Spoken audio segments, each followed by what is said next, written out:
എല്ലാവർക്കും നമ്മുടെ പുതിയ വീഡിയോയിലേക്ക് സ്വാഗതം. അപ്പം നമ്മുടെ ഇന്നത്തെ റെസിപ്പി ബ്രേക്ക്ഫാസ്റ്റ് ആയിട്ടും ഡിന്നറായിട്ടും ഒക്കെ കഴിക്കാൻ പറ്റുന്ന നല്ലൊരു റെസിപ്പിയാണ് കേട്ടോ. ചിക്കൻ കറിയുടെ കൂടെയൊക്കെ കഴിക്കാൻ നല്ല ടേസ്റ്റാണിത്. അപ്പോൾ നമുക്ക് ഇതെങ്ങനെയാണ് ഉണ്ടാക്കുന്നത് നോക്കിയാലോ. അതിന് വേണ്ടിയിട്ട് ഞാനൊരു ബൗൾ എടുത്തിട്ടുണ്ട്. അതിലേക്ക് 3 കപ്പ് മൈദയാണ് ഇട്ട് കൊടുക്കുന്നത്. 250 ml കപ്പിനാണ് 3 കപ്പ് മൈദ ഇട്ട് കൊടുക്കുന്നത്. പിന്നെ അതിലേക്ക് വേണ്ടത് 1/4 ടീസ്പൂൺ ഈസ്റ്റാണ് വേണ്ടത്. ഇൻസ്റ്റൻറ്റ് ഈസ്റ്റാണ് ഇട്ട് കൊടുക്കുന്നത്. പിന്നെ ആവശ്യത്തിനുള്ള ഉപ്പ് ഇട്ട് കൊടുക്കാം. 2 ടേബിൾ സ്പൂൺ പഞ്ചസാര ഇട്ട് കൊടുക്കാം. അത് ഇട്ട് കൊടുത്തിട്ട് നന്നായി ഇളക്കി കൊടുക്കണം.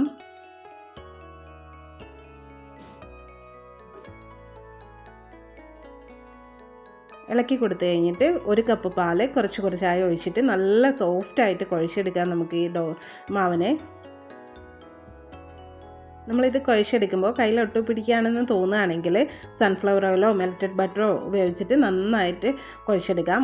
ഒഴിച്ചിട്ട് 2 ടേബിൾ സ്പൂൺ ഒഴിച്ചിട്ട് കുഴച്ചെടുക്കാം. ഇതേപോലെ സോഫ്റ്റായിട്ട് കുഴച്ചെടുത്തിട്ട് വന്നിട്ടുണ്ട്. ഇനി ആ ബൗളിലേക്ക് തന്നെ കുറച്ച് ഓയിൽ തടവി കൊടുക്കാം.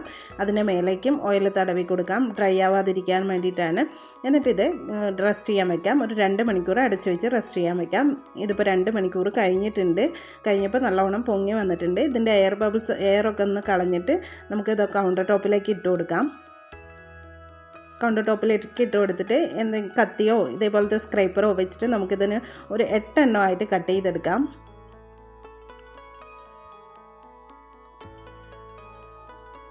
എന്നിട്ട് ഈ കട്ട് ചെയ്ത ഇതിനെ ഓരോ ബോളാക്കി നമുക്ക് മാറ്റി വയ്ക്കാം.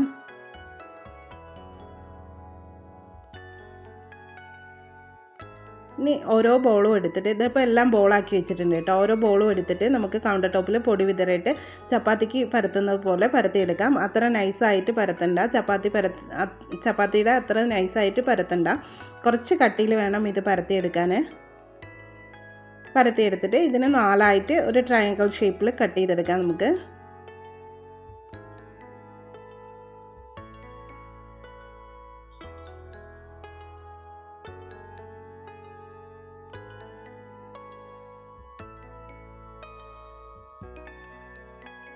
ഇതിപ്പോൾ ഇത്രയും കട്ടിയിലാണ് കേട്ടോ ഞാൻ പരത്തിയെടുത്തിരിക്കുന്നത്.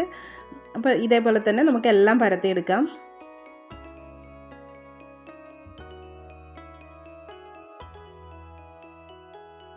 ഞാനിപ്പോൾ ഇതെല്ലാം പരത്തിയെടുത്തിട്ട് വന്നിട്ടുണ്ട്. നമുക്കിനി കുറച്ച് ഓയിൽ ചൂടാക്കാൻ വെക്കണം. ഞാനിവിടെ സൺഫ്ലവർ ഓയിൽ ചൂടാക്കാൻ വെച്ചിട്ടുണ്ട്. അപ്പോൾ നമുക്കിത് ഓരോന്നായിട്ട് പൊരിച്ചെടുക്കാം. 2 ഭാഗം ഒന്ന് ബ്രൗണിഷ് ചെറിയ ലൈറ്റ് ബ്രൗൺ കളർ ആകുമ്പോൾ നമുക്കത് കോരിയെടുക്കാം കേട്ടോ. വേറെ പ്ലേറ്റിലേക്ക് മാറ്റിയെടുക്കാം.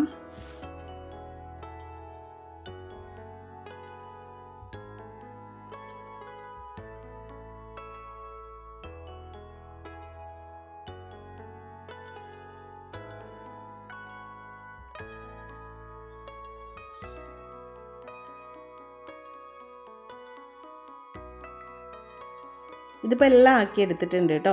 നല്ല ടേസ്റ്റാണ് ഇത് കഴിക്കാൻ. ചിക്കൻ കറിയുടെ കൂടെയും നോൺ വെജ് കറിയുടെ ഏതിൻ്റെ കൂടെയും പോകും ഇത്. നല്ല ടേസ്റ്റാണ് കേട്ടോ അത് കഴിക്കാൻ. ഗസ്റ്റൊക്കെ വരുമ്പോൾ പെട്ടെന്ന് ഉണ്ടാക്കാൻ പറ്റുന്ന ഒരു സംഭവമാണിത്. അപ്പോൾ എല്ലാവരും ട്രൈ ചെയ്ത് നോക്കണം. ഇന്നത്തെ വീഡിയോ എല്ലാവർക്കും ഇഷ്ടപ്പെട്ടു എന്ന് വിചാരിക്കുന്നു. വീഡിയോ ഇഷ്ടപ്പെട്ടാൽ പ്ലീസ് ഒന്ന് സബ്സ്ക്രൈബ് ചെയ്ത് ലൈക്ക് ചെയ്യണേ. അപ്പോൾ ഇന്നത്തെ വീഡിയോ ഇത്രയേ ഉള്ളൂ. Thanks for watching.